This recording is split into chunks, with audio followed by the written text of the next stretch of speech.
এখন দেখছেন college square সর্বজন নর্থ কলকাতা একটা খুবই বড় পুজোর মণ্ডপ। সাধারণত কলেজ স্কয়ার আগে সাঁতারের জন্য খুবই ফেমাস। সেই সাঁতারে এটা সেই পুরনো দিনের সেই সাঁতার প্রশিক্ষণ কেন্দ্র। এছাড়া কলেজ স্কয়ারে এখন দুর্গাপুজো খুবই বিখ্যাত। তো এই বছরে কলেজ স্কয়ারের থিম সুইজারল্যান্ডের পার্লামেন্ট হাউস। তো আপনারা দেখতেই পাচ্ছেন মণ্ডপের কাজ খুব ভালোভাবেই চলছে। মণ্ডপের কাজ খুব ভালোভাবেই চলছে। আর আশা করা যাচ্ছে যে চতুর্থীর দিন কলেজ তো আশা করা যাচ্ছে পঞ্চমীর মধ্যে আপনারা মণ্ডপ ভিজিটিং করতে পারবে। এমনি আমরা জিজ্ঞেস করে নেব যে মণ্ডপ কবে উদ্বোধন সে সম্পর্কে আমরা সমস্ত জেনে নেব। এমনি আপাতত আপনাদের যদি পথ নির্দেশনে যদি দরকার হয় তাহলে আমি বলবো যে আপনি যদি ওই নামখানা সাইড থেকে হয়তো আসেন কিংবা কৃষ্ণনগর ওই সব সাইড থেকে আপনারা যদি আসছেন তাহলে আপনাদের বলে রাখি আপনারা একেবারে শিয়ালদা এসে তারপর আপনারা কলেজ স্ট্রিটে আসবেন। কলেজ স্ট্রিটে বাসটা পেয়ে যাবেন, 10-15 টাকা মতো ভাড়া নেবে, একদম খুব সহজেই তো আপনারা পৌঁছে যাবেন। আবার যারা মেট্রো জার্নি করেন তাদের ক্ষেত্রে আমি বলে রাখি আমি বলে রাখছি যে আপনারা যে মেট্রো স্টেশন থেকে উঠুন না কেন আপনারা Mahatma Gandhi road metro station ওইখানে চলে আসবেন। মহাত্মা গান্ধী রোডের একটু এগোলেই মোহাম্মদ আলী পার্কের পাশ থেকেই শর্টকাটে আপনি ঢুকে যেতে পারবেন কলেজ স্কয়ারে। আর কলেজ স্কয়ারের ভিড় এড়ানোর জন্য আরেকটা কথা বলে রাখি, কলেজ স্কয়ারের ভিড় মানে এই লাইন যেটা ঘোরানো ব্যাপারটা, সেই ঘোরানোর ব্যাপারটা যদি আপনি অ্যাভয়েড করতে চান তাহলে সেই ক্ষেত্রে বলে রাখি কলেজ স্কয়ারের ভিড় এই ঘোরানোটা অ্যাভয়েড করতে গেলে আপনি একেবারে মোহাম্মদ আলী পার্কের পাশ থেকেই ঢুকে গিয়ে আপনি অকালবোধন বলে একটা পুজো কমিটি পড়ে দেখবেন, অকালবোধন পুজো কমিটিটা ক্রস করলেই আপনি কলেজ স্কয়ারের গেটের একদম সামনে চলে আসবেন। তারপর সামনের সিগন্যালটা ক্রস করেই আপনি একেবারে সোজা মণ্ডপে কলেজ স্কয়ারে বিদ্যাসাগর উদ্যানের থেকে আপনি ঢুকে যেতে পারবেন সহজে। তারপর এই রাস্তাটা তো অবশ্যই চেনা আপনাদের, এই রাস্তায় প্রতি বছর কত ভিড় হয়, পঞ্চমীর দিন তো এখানে থাকাই যায় না, এত ভিড় হয়ে যায়। লোকে বলে পঞ্চমীর দিন খোলামেলা থাকে, ভালোভাবে ঠাকুর দেখা যায়, কিন্তু কলেজ স্কয়ারে সেটা নয়। পঞ্চমীর দিন কলেজ স্কয়ার সম্পূর্ণ পুরো একদম ভিড়ে ঠাসা থাকে। তো আস্তে আস্তে আমরা মণ্ডপের দিকে এগোচ্ছি, দেখতেই পাচ্ছেন আপনারা, ঠিক আছে। আচ্ছা হ্যাঁ, গোপন সূত্রে একটা খবর জানতে পেরেছি যে মণ্ডপে প্রতিমা উদ্বোধন পুরো পুজো মণ্ডপটা উদ্বোধন হচ্ছে চতুর্থীর দিন, ঠিক আছে।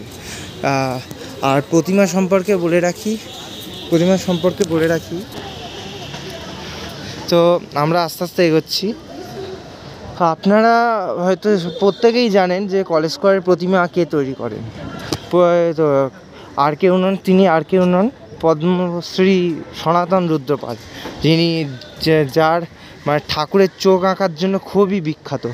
মা দুর্গা যে রুদ্রাণী, সেই রূপটা প্রতিস্থাপন করে একমাত্র সনাতন রুদ্রপাল, ঠিক আছে। আরও অনেক রুদ্রপাল আছে যারা প্রতিমা খুবই ভালো করে, ঠিক আছে, কিন্তু সনাতন রুদ্রপালের মতো এই রুদ্রাণী রূপ কেউ পারবে না, ঠিক আছে। তো আস্তে আস্তে আমরা এগিয়ে এসেছি কলেজ স্কয়ারের মণ্ডপে, দেখতে পাচ্ছেন যেখান থেকে এন্ট্রেন্স, এইখান থেকে আপনি ঢুকবেন। আপনারা প্রত্যেক বছর হয়তো লক্ষ্য করেছেন কলেজ স্কয়ারে একদম ওপরের দিকে কিছু ডিজাইন স্ট্রাকচার তৈরি করা হয়, একদম সুন্দরভাবে লাগানো থাকে সেইগুলো। আপনারা দেখতে পাচ্ছেন এই বছরে এই ওপরের দিকে লাগানো হচ্ছে, দেখাচ্ছি আপনাদের, সুন্দরভাবে কাজ চলছে দেখুন।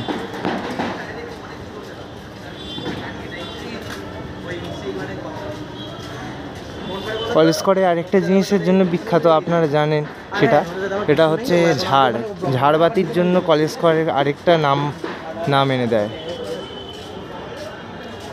তো এই হচ্ছে সেই যেখানে হচ্ছে মা দুর্গা বসবে, মা দুর্গা সনাতন রুদ্রপালের স্টুডিও থেকে আসবে, এখনও আসেনি। এখানে এই কাজ চলছে, প্লাইয়ের কাজ চলছে, ওই বাইরে হচ্ছে পার্লামেন্ট হাউসে ওই স্ট্রাকচারটা তো করার জন্য কাজ চলছে, এখনও কাজ চলে যাচ্ছে।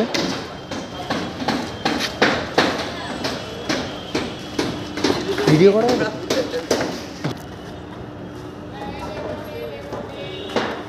তো আপাতত যা শুনলাম, তো মহালয়ার দিন হচ্ছে ঠাকুর এখানে চলে আসছে।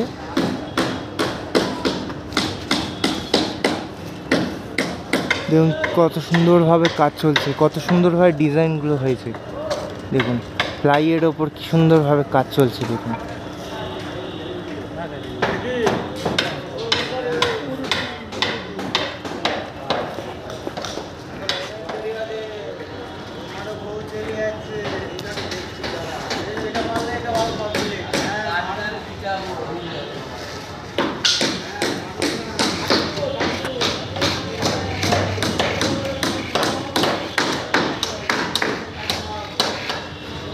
ওই যে বলছিলাম যে এই যে ডিজাইনগুলো যেগুলো আমি ওখানে বলছিলাম ওই লাগানো হয়, ওই দেখুন ওপরে দেখুন সুন্দরভাবে লাগানো হচ্ছে দেখুন। দেখে যেটা মনে হচ্ছে হস্তির ওপর মানে হাতিরও নিয়ে কিছু একটা ব্যাপারটা হচ্ছে, ডিজাইনটা মানে কোনো কিছু মানে ইঙ্গিত দিতে চাইছে। ঠিক আছে, এরপর আবার ঠাকুর এলে অবশ্যই দেখাতে আনবো আপনাদের। ঠিক আছে, আপাতত ভিডিও এই পর্যন্তই।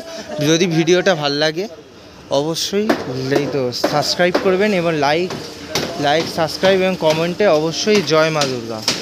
ঠিক আছে, আর যদি পথ নির্দেশ যদি জানতে চান তো যে তো মণ্ডপগুলোর পথ নির্দেশ যদি জানতে চান তাহলে অবশ্যই কমেন্ট সেকশানে অবশ্যই লিখবেন কোন কোন মণ্ডপের পথ নির্দেশ জানতে চান, অবশ্যই লিখবেন। ঠিক আছে, ধন্যবাদ।